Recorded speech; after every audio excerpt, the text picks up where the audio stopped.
بعضو روایاتو کې راځي وي دا سر دا ویختیم داسې ګونجي ګونجي وو او د مکی یو سردار عبد الله ابن جدعان د دهاو غلامو داغه ګډي او بيزي به سره ولي چې کله نبی عليه الصلاه والسلام باندې وحي نازل شو او ابو بکر رضی الله تعالی عنہ په ایمان راوړ هغه مرګتیا وکړه نو بیا د نبی علیه الصلاۃ والسلام د مکې نه بار مینا طرف ته یو ځای وو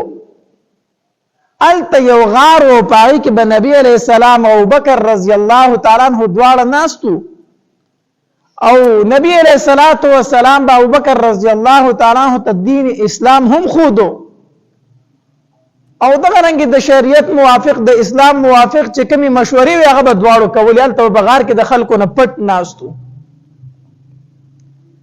نو دی بلال رضی الله تعالی عنہ دغه ته دی غر کې بيزي سره ولې ګډي بيزي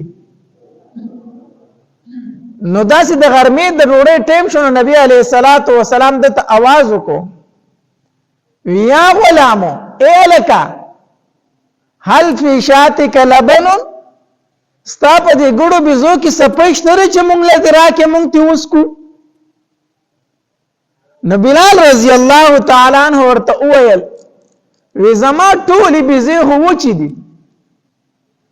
په دوی کې هو پې نشته ده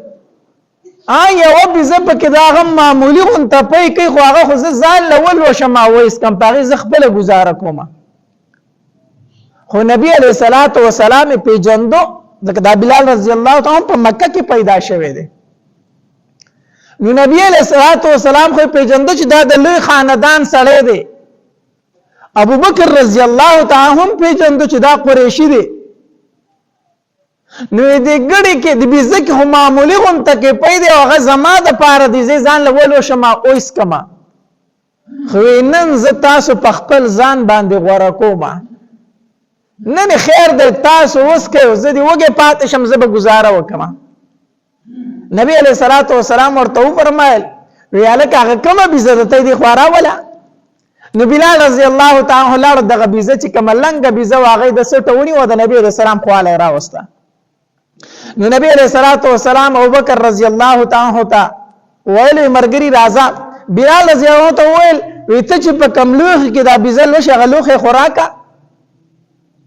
نو داسې د لرګي یو کاسه وا ناغي نبی علیہ الصلوۃ والسلام ته ورکړه نو حدیث مبارک کې راځي وي نبی علیہ السلام د بيزي په دی غولان داسې لاس وخو چې وخو نو شروع وکړه نو کاسه ته د پيو ډک کړه چې کله کاسه د پيو ډک کړه نو نبی علیہ الصلوۃ والسلام ابو بکر رضی الله تعالی عنہ کوي دا اوسکا هغه ته نه د الله پاک پیغمبر اول ته اوسکا نو نبی علیہ الصلوۃ والسلام هغه کاسه د پيو په سر راواړه ولا وېس کل پي بیا چې کاسه بيزي ته ونی ولا بیا ته د پيو نه ډک کړه نو ابو بکر رضی الله تعالی عنہ وستو اوسکا ابو بکر رضی الله تعالی عنہ په اوسکل نو چې بیا وته کاسونی ونه بیا ته د پيو ډک کړه نو بلال زه ته هله کوسته د پيو اوسکا نو بیا بلال رضی الله تعالی عنہ په اوسکلو نبی علیہ الصلوۃ والسلام ورله دعوت ورکو یلکه وته یو کار نه کوي وېسو کما وېزه د الله پیغمبر يم په ما باندې ایمان راوړل کنه نبی علیہ السلام ول دعوت ورکو زه د الله پیغمبر يم ته په ما باندې ایمان راوړل کنه نو بلال رضی الله تعالی عنہ مقصد دې صدق ویل سغواړي خبره څه مقصد دی راوړل دي نبی علیہ الصلوۃ والسلام ورته فرمایل ځم چې لا اله الا الله لایق د بندګۍ صرف یو الله دی د لات او د منات نه کیږي یو الله کون کې دی د لایق د بندګۍ صرف دغه یو ذات دی دغه یو خبره می تاسو ته راوړي او محمد رسول الله صلی الله علیه وسلم رسول یم بلال رضی الله تعالی عنہ فرمایل دې خبره کې د رښتینواله زکه شته دی چې دا بيزي دا په ډېر وکړنو دا خو دوره په نه کده خو درې کاسې په وکړو دا سي چل دی نو نبی رسول الله صلی الله علیه وسلم ورته فرمایل ودا د هر پیغمبر معجزه وي د هر یو پیغمبر معجزه او دا زما معجزه و چې الله تبارک وتعالى تا ته وښودله. بلال رضی الله تعالی ته وی زه پتا باندې ایمان راوړم، زه دا کلمه وایم لا اله الا الله محمد رسول الله، مسلمان شو. نبی علیہ الصلوۃ والسلام ورته فرمایل وی بلال ایمان خو دې راوړو خو ګوره چاته غږ ونه کې، دا خبره پټ ساته، ابتدایي وخت اسنه چې مشکلات راته جوړ کې. بلال رضی الله تعالی فرمایل وی ټیک د چاته غږ نه کومه. ګړي بيزي چې کور ته وشړلې، اوس عبد الله ابن جدعان چې کوم د سردار او مالک وو هغه چې ګړو بيزو ته وکتل، اوس ګړي بيزي داسې سربي دي، مړی دي، تشي پورته پراته دي. اوس هغه لنګ بيزي ته وکتل، داغه غولان زدا سي د پيو بیا را پړسېدلې ده. هغه مالک ورته وی بلال زما په خیال چې زید مونته ریخه ساری دې بغډیر خپل ماړه کړی دي، زید مونته بیا د پاره چم ګړي بيزي شړې دغه طرف ته شړ، خو بل چاته خیا مګوره ګړي بيزي دغه طرف ته شړه. بلال رضی الله تعالی عنہ فرمایله ښا روزانه به بلال رضی الله تعالی دغه طرف ته بيزي را شړلې او د نبی علیہ الصلوۃ والسلام او د ابوبکر رضی الله تعالی سره په پټ کې ناستو او شریعت په ازدکو دین اسلام به ازدکو د خلکو نه په پټه باندې. خو یو ورځ د خانه کعبه نه طواف کو غیر چا پیرا د چکر طواف کو بلال رضی الله تعالی کنا نو په خانه کعبه کې به بوتان پراته و، د حرم خو د بوتانو ډکو. نو بلال رضی الله تعالی داسې غیر چا پیرا وکتل نو څوک په نظر نه راتلو، نو داسې توکانې پاغي بوت پاندې ورټوکړي، پاغي بوت لاړې ورټوکړي، وی توپ شو پتاسو د لعنت شډیر خلک خو گمراه کړي دي. اوم خو خلک په خپل لاس باندې جوړ کی او بیا درته سجدي کوي او بیا در نظامن غواړي او مالونه غواړي او مصیبتونه در نه ایمان لري کا سوالونه در نه کوي. نو اوم خو په خپل لاس باندې تراشوم در نه بیا حاجتونه غواړي، وی توپ شو پتا د لعنت شي، پاغي بوت لاړې ورټوکړي. د چاولې دو چې چاولې دا خبره ابو جهل ته وکړه، وی بلال غلام نه دی، د عبد الله ابن جدعان هغه غلام. دا خبره ابو جهل ته چا وکړه، وی دا بلال غلام نه دی،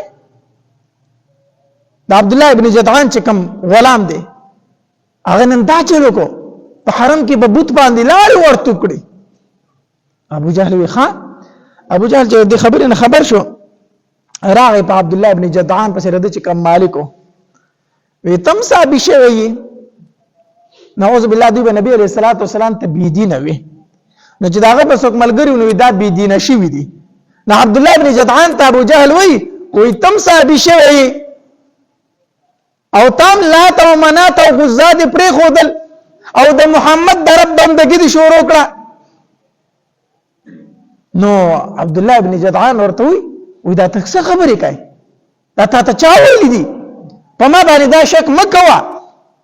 او کوس غواړم نسلو خان بدو خپل بوتانو په نوم باندې قرباني کما، زه خو دا غو دومره عزت کوم او ته ما ته چې تعالی منات پرې خپل بوتان دي پرې دي. نو ابو جهل ورته چې تا نه دي پرې نو ستا دي غلام ولي پرې دي، څنګه زما غلام پرې دي، وستا غلام نن په مکه په حرم کې په بوت باندې لاړې ورټوکلي دي. نو چې دې صاحب شوی د غلام دومره څنګه همت کې دیشي چې مالک اجازت نه خدا سره ستام لاس ته زکه کنه هغه صاحب شوی دی. وی ښا زما غلام دا چل کړی وی او عزت نه خبر اوس په زه خوښ شم. روایتو کې راځي عبد الله ابن جدعان چې رد کوم سردار په دې ظلمونه شروع کړ، خبر په مکه کې خوره شو چې بلال ایمان راوړی دی په نبی علیہ السلام صحابي شوی دی، بس ظلمونه په شروع کړو. نو په مکه کې یو سردار او ډیر ظالم دا غنوم امیه ابن خلف، دا امیه راغی او عبد الله ابن جدعان ته ویلو دې ته مال راکړه، دې ته نشي سمولې، دا بلال ته مال راکړه، دا ته نشي سمولې، مال راکړه. هغه ورته ویل دا مصیبت زمانه لري کته واله.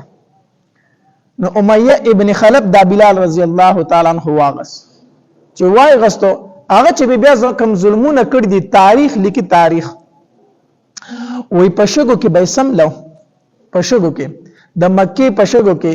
او د عربو څومره تیز نور دی هغه چې انسان ویني فتح ورته لګي، وی په دې سړک باندې په پیزار کې په دې غرمه کې خپنه شي کې خو د فیزار د تلې ویلی کوي او پیزار ته چې غشګ را دن نشو په غرمه کې کنه د خپې درله پولې کې دومره ګرمه شګي اخور وريږي تاسو د مکه ګرمي هډه زیاته ګرمي ده نو بلال رضی الله تعالی به سارات وستو په دې سره غرمه کې دا شګي چې د اور په شانتي بسري شو وي د سی بتودي وي په دې باندې د بلال رضی الله تعالی وسلم او تودي غټي تیګي به راوغسته په دې سینه به تکي خو دي یو دا چې د عملای دي شګل جوخته ورشي او دیم دا چې د پاسه غاړي د تیګم سيزي پاغه شګو به بلال رضی الله تعالی د بدن نه کمیس لر کړو او لغړ به په سملوله او چې دا غینه به را پاسو واړه به پسې کړلو په مکه په کوسو کې به د روانو هغه پسې خاندل او چغې به والی او د بلال رضی الله تعالی د خلینا بصیره یو आवाज خطو احد یعنی داسې حالت ورلو کو چې د یو لوب غونته سيزي ته نه جوړ کو بلال رضی الله تعالی چې په کم طرف ته دو واړه پسې کېدل خاندل به ټوکې به پسې کولې بلال رضی الله تعالی فرمای په خپل وې دا صغره نه د صغره دا صغره چې دنو دا د وسپن یو کمیس ته او دی بدن ته داسې داخله کوا چې کړي جوړ چې دا تور په اثر نه کوي اصله وسپنی بلال رضی الله تعالی فرمای وې دا صغره به غرمو ته یې خونه چې دا به نور تک سره کړ ګرمه به کړه نو دوی به زما بدن ته راواچوله چې زما بدن ته به راواچوي زما بدن به ټول تڼا کې شو پولې به پیودري دي بدن به تڼا کې شو پولې به پیودري دي داسې ظلمونه بیا دی بلال رضی الله تعالی سره کول یو ورځ دا بلال رضی الله تعالی په تودو شګو سملولې دي او په دې سینې ورته تیږي دي او دا امیه ابن خلف بدبخت ورته ولال دې چې کوم مالکو او ورو ته وی راځي پکانو ولې ما شومان راځي او کانو باندې ولې خان دی پوري دا لوی میلې جوړ کړی دا بلال رضی الله په مخ ته پروت په شګو کې د داسې او میلې جوړ کړی یو ټوکه جوړ کړی واړه راغون کړی دي په دغه طرف باندې ابوبکر رضی الله تعالی تیری دو ابوبکر رضی الله تعالی چې قتل کنه د امیه بن خلف ته وی وته په دې بے کس باندې ولې درو ظلم کوي دا غریب ستانه سغواړي دغه د چا د ایسم نه ده خو یو غلام دی بے کس دی غریب دی ته ولې په دې باندې دا ظلمونه کوي نو امیه ابن خلف ورتوي دا سچ وسره کیږي دا ستا او استاد مرګري د وجنه وسره کیږي دا ستا او استاد مرګري چې کوم دی محمد صلی الله علیه وسلم دا د سره د ستاسو د وجنه کیږي او کو خلاصول شي جو خلاص کا ابو بکر رضی الله تعالی عنہ فرمایلی خرسینا ویولې نه خرصومه په دبه تسکای امیه ابن خلف ورته بخندا شو په دبه تسکای دی خو د اس بیګاروم نه دی په کوسو کې ګرځي دغه یو چغوي چې احد او حد خو لیونه دی په تسکای ابو بکر رضی الله تعالی عنہ فرمایل بس ته پرې زما په کار دی خرصومه وی پسو خرسای وی پدری اوقیه باندې پسو اوقیه باندې پدری اوقیه په یو اوقیه کې سلويخ اشرفي وي سلويخ دینار دا دینار د سرو زرو پیسې ده نو پدری اوقیه باندې خرصومه یعنی په یو سل او په شل دینار باندې خرصومه بلال رضی الله او بکر رضی الله تعالی فرمایل ودا زما شو وامه غستر دا پیسې بدل زر کما بلال ما ترا پرېدا چې څنګه ابوبکر رضی الله تعالی واغس کنه امیه ابن خلف په خندا شو یا ابوبکر ډیر ګران دی واغس قسم په الله کو په یو اوقیه دی غستنه امید درکم